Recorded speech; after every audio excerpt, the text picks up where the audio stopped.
in an extreme act of protest, but compared to what people have been experiencing in Palestine at the hands of their colonizers, it is not extreme at all. This is what our ruling class has decided will be normal. Bushnell then arrives at the embassy gate and places the camera down, empties the flammable liquid from his canteen on his head, and then takes out his lighter and he says, "Free Palestine," and he uses the lighter to ignite himself. And his words as he is on fire, as he self-immolates, is "Free Palestine, free Palestine, free Palestine," and then screams of pain, and then "Free Palestine" once again, and then he falls silent. He was taken to a hospital. He was in critical condition, and he has passed away from his injuries. They made it seem as though he was a violent threat potentially in their coverage, and some of the coverage that I saw, considering that this was outside of the Israeli embassy. In the video, you can see cops are just pointing a gun at him as he's on fire. You can hear the words from at least I think one of the cops that says something along the lines of, "I don't need a gun, I need a fucking fire extinguisher." A paramedic said that to a cop. Oh, there was an EMT. Sorry. Okay. The coverage has shifted a little bit as CNN has covered it, but originally it was basically, here's MSNBC and their coverage on Aaron Bushnell. On a truly tragic incident in Washington, D.C. Yesterday, 25-year-old Aaron Bushnell of San Antonio, Texas, the active duty airman in the U.S. Air Force who set himself on fire outside the Israeli embassy in an apparent protest against the Israel-Hamas war. A protest against the Israel-Hamas war. First it was, we don't know what the motives are, even though he very clearly said why he was doing this. And it is a type of extreme form of protest that has happened historically in this direction. And yet the liberal outlets are covering it. The liberal outlet of MSNBC, that's supposed to be the progressive media outlet, is covering it with this framing. That identification made by Metropolitan Police here. Bushnell filmed his own self-immolation on his cell phone, yelling, "Free Palestine," before collapsing to the ground outside. Yeah, okay, so maybe it's not protesting the Israel-Hamas war. Maybe it's very clearly mentioned. He personally says in the video that he does not want to contribute. He will no longer play a role in the active genocide that Israel is committing in Palestine. He did. He live streamed it. I think he might have even live streamed it on Twitch, as far as I understand. That's what some reporting I saw on the matter. At the embassy. He was rushed to the hospital for treatment, but later succumbed to his injuries. And if you or someone you know is in crisis, call or text 988 to reach the Suicide Aid and Crisis Lifeline. You can also call 1-800. Yeah. I mean, this is also important. Yes, you should. If you or a loved one is at risk, the Suicide or Crisis Lifeline, you can call or text 988, or you can call 1-800-273-8255. You can also text HOME to 741741, or you can visit speakingofsuicide.com/resources. Chat, this is not about mental health. I'm not framing this as a mental health issue.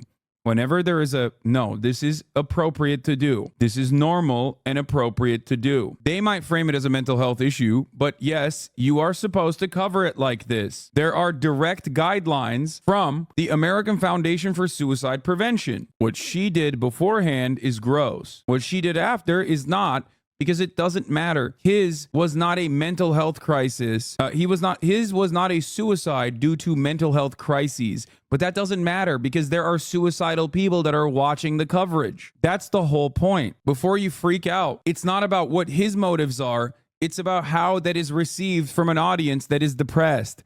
That's the reason why there are obviously reporting tips or reporting guidelines on suicide. Aaron Bushnell engaged in is, at the end of the day, still self-harm. The reason why I'm covering the background and the motives here specifically is because this is not a regular suicide, and also on top, and this is an extreme act of protest, which Aaron Bushnell personally recognized, and a lot of these media outlets are basically covering it as though this was a mental health episode. I am not framing this as a mental health episode at all, but it's important to still do my due diligence to ensure that people understand. That's my job. My job is to show you, one, the media's sensationalization of the story, the coverage of the story is actually very cowardly. And here, this is precisely what I was talking about. The claim that the U.S. media would have covered self-immolation differently if it had been undertaken in protest of one of the country's adversaries is not hypothetical at all. Russian journalist sets herself on fire and dies blaming the government. The self-immolation by the journalist Irina Slavina, 47,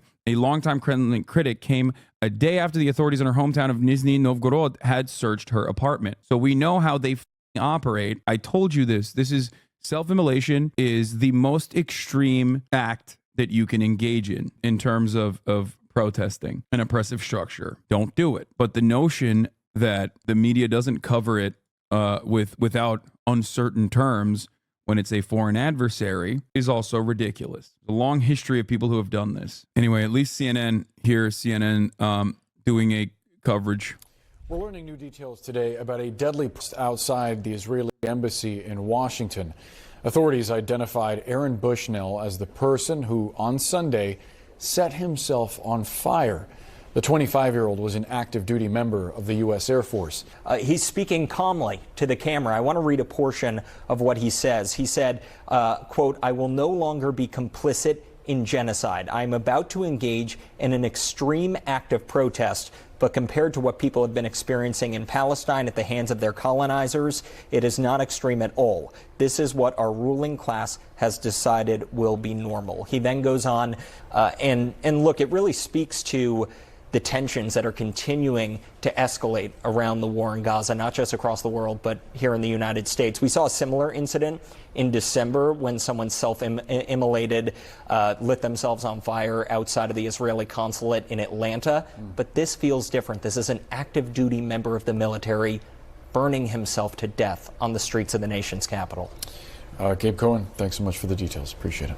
This was one of his last words, I think, as well. Many of us like to ask ourselves, what could I do if I was alive during slavery or the Jim Crow South or apartheid? What would I do if my country was committing genocide? The answer is you're doing it right now. Rest in power to Aaron Bushnell. Here is what the statement from the Biden admin staff, at least staffers for ceasefire, here's what they said. This is not the Biden administration's official communication.